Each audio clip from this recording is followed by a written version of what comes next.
Welcome to Wisdom of Solomon, a timeless journey into the ancient writings that continue to inspire, teach, and guide us today.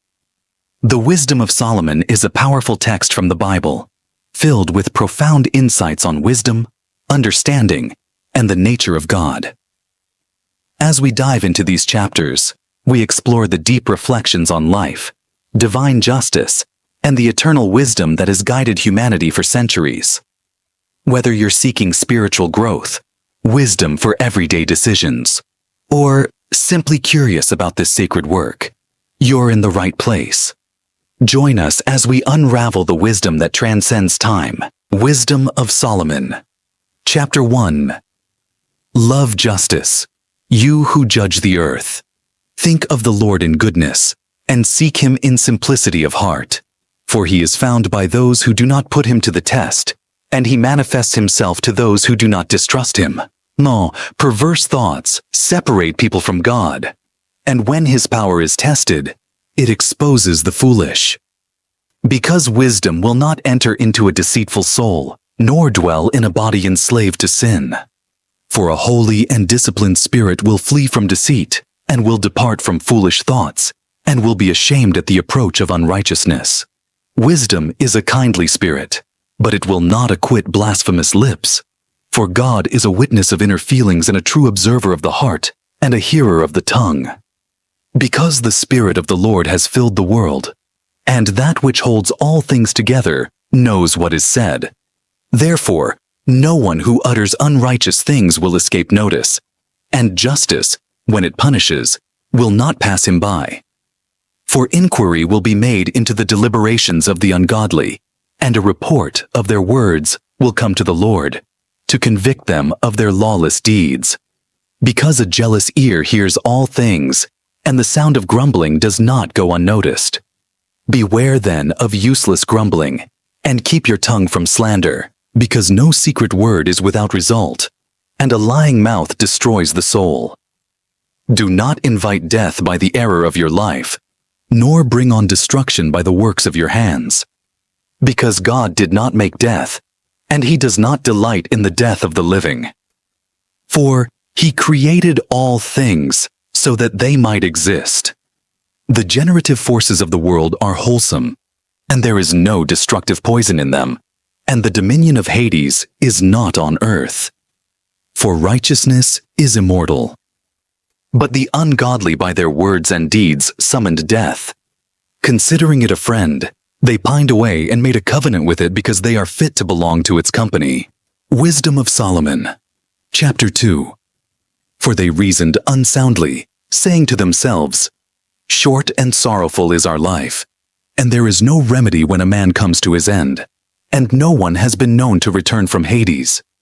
For we were born by mere chance, and hereafter we shall be as though we had never been, because the breath in our nostrils is smoke, and reason is a spark kindled by the beating of our hearts. When it is extinguished, the body will turn to ashes, and the spirit will dissolve like empty air. Our name will be forgotten in time, and no one will remember our works. Our life will pass away like the traces of a cloud and be scattered like mist that is chased by the rays of the sun and overcome by its heat. For our allotted time is the passing of a shadow, and there is no return from our death, because it is sealed up, and no one turns back. Come, therefore, let us enjoy the good things that exist, and make use of creation to the full as in youth. Let us take our fill of costly wine and perfumes, and let no flower of spring pass us by. Let us crown ourselves with rosebuds before they wither. Let none of us fail to share in our revelry. Everywhere let us leave signs of enjoyment, because this is our portion, and this is our lot. Let us oppress the righteous poor man. Let us not spare the widow or regard the gray hairs of the aged. But let our might be our law of right, for what is weak proves itself to be useless. Let us lie in wait for the righteous man, because he is inconvenient to us and opposes our actions. He reproaches us for sins against the law, and accuses us of sins against our training. He professes to have knowledge of God, and calls himself a child of the Lord. He became to us a reproof of our thoughts, The very sight of him is a burden to us, because his manner of life is unlike that of others, and his ways are strange. We are considered by him as something base, and he avoids our ways as unclean. He calls the last end of the righteous happy, and boasts that God is his Father.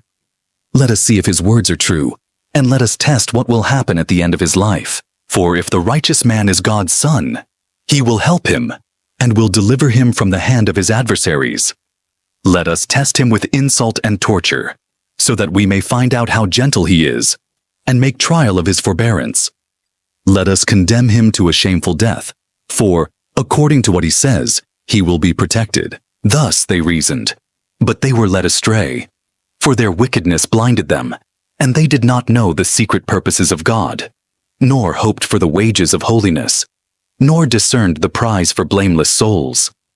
For God created man for incorruption and made him in the image of his own eternity. But through the devil's envy, death entered the world, and those who belong to his company experience it. Wisdom of Solomon, chapter 3. But the souls of the righteous are in the hand of God, and no torment will ever touch them. In the eyes of the foolish, they seem to have died, and their departure was thought to be a disaster, and their going from us to be their destruction. But they are at peace. For though in the sight of men they were punished, their hope is full of immortality. Having been disciplined a little, they will receive great good, because God tested them and found them worthy of himself. Like gold in the furnace he tried them, and like a sacrificial burnt offering he accepted them. In the time of their visitation they will shine forth, and will run like sparks through the stubble. They will govern nations and rule over peoples, and the Lord will reign over them forever. Those who trust in him will understand truth, and the faithful will abide with him in love, because grace and mercy are upon his holy ones, and he watches over his elect. But the ungodly will be punished as their reasoning deserves, those who disregarded the righteous and rebelled against the Lord. For whoever despises wisdom and instruction is miserable. Their hope is vain, their labors are unprofitable, and their works are useless. Their wives are foolish, and their children evil. Their offspring are accursed.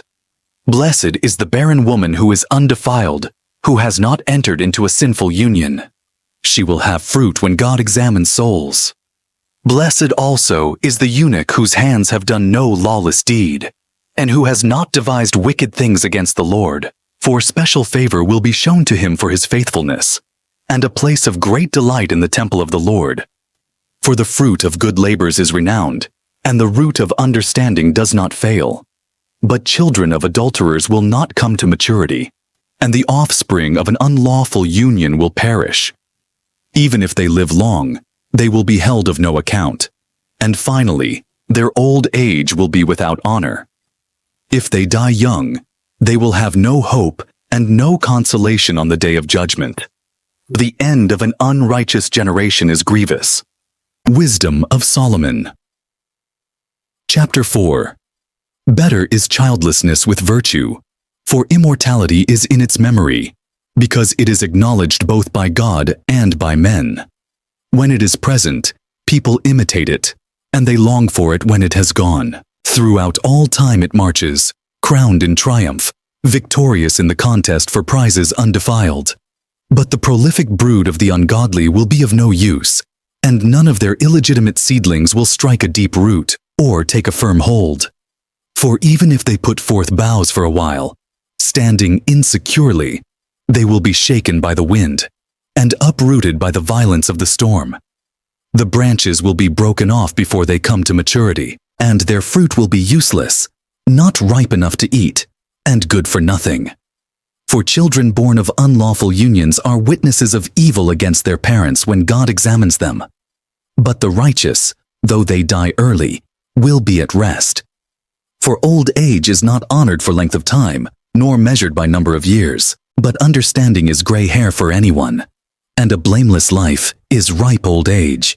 There was one who pleased God, and was loved by him, and while living among sinners, he was taken up. He was caught up so that evil might not change his understanding or guile deceive his soul. For the fascination of wickedness obscures what is good, and roving desire perverts the innocent mind.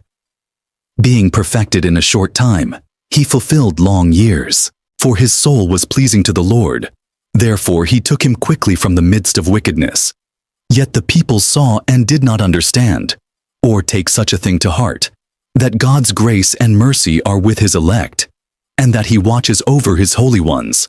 The righteous who have died will condemn the ungodly who are living, and youth that is quickly perfected will condemn the prolonged old age of the unrighteous. For they will see the end of the wise, and will not understand what the Lord purposed for them, and for what he kept them safe. They will see, and will have contempt for them, but the Lord will laugh them to scorn. After this, they will become dishonored corpses, and an outrage among the dead forever, because he will dash them speechless to the ground, and shake them from the foundations. They will be utterly laid waste, and will be in anguish, and their memory will perish. They will come with dread when their sins are reckoned up, and their lawless deeds will convict them to their face. Wisdom of Solomon, Chapter 5. Then the righteous will stand with great confidence in the presence of those who have oppressed them, and those who make light of their labors. When the unrighteous see them, they will be shaken with dreadful fear, and they will be amazed at the unexpected salvation of the righteous. They will speak to one another in repentance, and in anguish of spirit they will groan and say, "These are the ones whom we once held in derision and made a byword of reproach.